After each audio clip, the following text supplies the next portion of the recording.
Maynard Smith has now discovered that when Prisoner's Dilemma gets iterated, that is, the same individuals interact in the same circumstances with the same strategies and rewards over and over and over again, that both defecting turns out not to be the best strategy. It doesn't achieve the Nash equilibrium. So what strategy does Maynard Smith discover? Well, Maynard Smith realizes that the sort of nice person's finish beneath my bloody boot heel mentality that dominated thinking in economics at that time actually didn't represent the best strategy if Prisoner's Dilemma gets iterated, gets played over and over again by the same individuals. What he discovered is that a strategy that evolution would select, or that a rational agent should adopt, is one in which the animal, or the rational agent, cooperates initially and then retaliates only when betrayed. And he called this strategy Retaliator. Now, the way Retaliator works is that you try to cooperate the first time you play the game. So when you're both naive subjects in Prisoner's Dilemma, your first iteration, you should adopt the strategy of cooperating. That is, refusing to testify against the other person. After that first iteration, then you should base your choice on what the other person did. And so if the other person also cooperated, then you will continue to cooperate, and you will both get the best common outcome over and over and over again. If the other person defected, then you will defect. And as a result, you will both defect over and over and over again, and you'll get the second best communal or common outcome. This fellow here is Anatole Rappaport. Now, he was a Canadian political scientist, and his research was in nuclear confrontation, strategies that should be employed by nuclear powers when they're confronting each other, when they're at odds with each other. And Rappaport submitted a program to a computer tournament that had been organized in 1975 by this researcher, Robert Axelrod. And the tournament was a tournament where the game scenario was Prisoner's Dilemma that was being iterated over and over again. So Rappaport submits his program. He calls his program Tit for Tat. Now, Tit for Tat begins in the first iteration by cooperating. That is, the prisoner refuses to testify against the other prisoner. Then it does whatever the player did the last time. So Tit for Tat is in practice another name for Maynard Smith's Retaliator.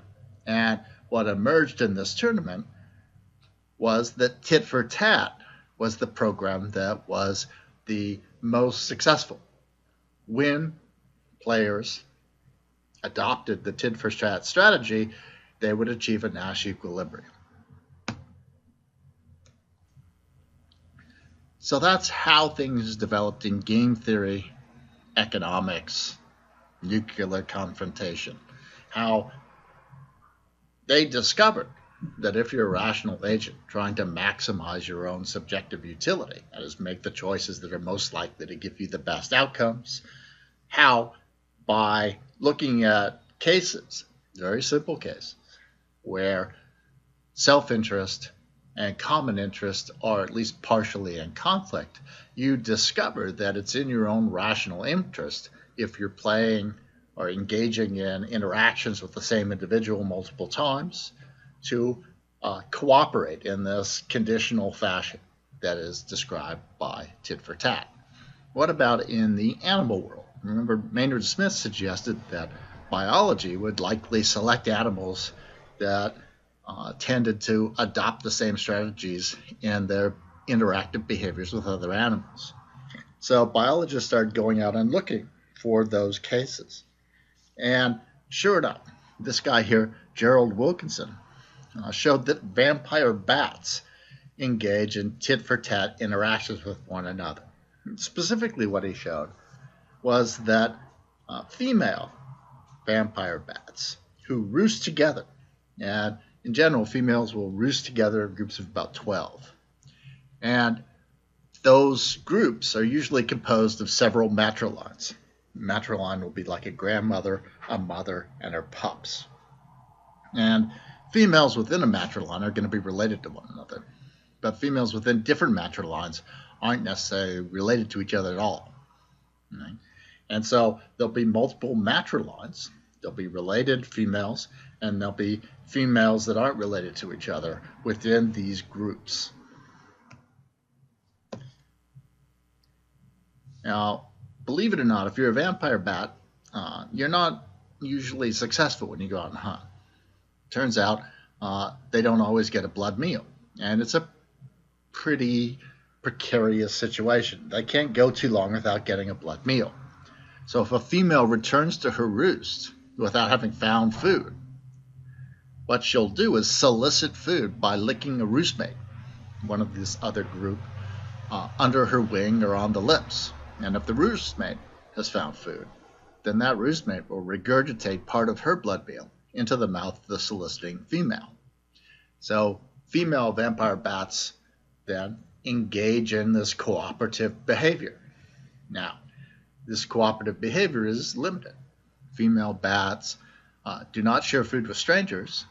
They share with kin and with unrelated female buddies with whom they have long-standing reciprocal relationships. And so the interactions that they engage in, the cooperative behaviors that they engage in, look a lot like tit for tat. These two people, Robert Cheney and Dorothy Seaforth, they did research on olive baboons and African vervet monkeys, and they found behaviors that looked similarly reciprocal. So in the example that I'm going to discuss of African vervet monkeys, they played a tape recording of a call of one monkey requesting support in a fight from another monkey.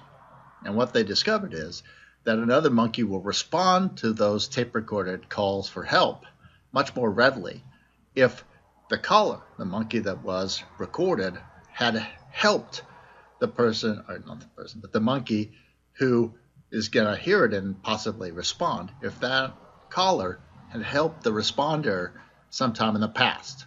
So if there was a history of cooperation, they were much more likely, much more readily available to help when called upon. If the two were closely related, the second monkey's response doesn't depend so much on whether the first monkey had once helped it.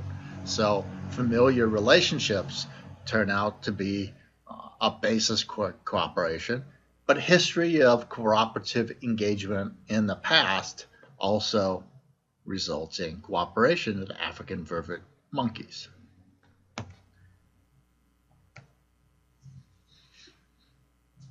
Thus, as the theory predicts, tit for tat can generate cooperation between unrelated individuals.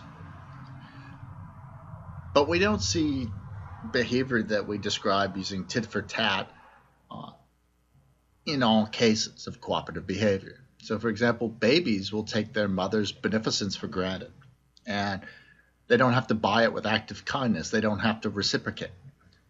Brothers and sisters don't feel the need to reciprocate every kind act. Right? But when it comes to unrelated individuals, those unrelated individuals in this population of vervet monkeys are acutely aware of social debts and past cooperative engagements.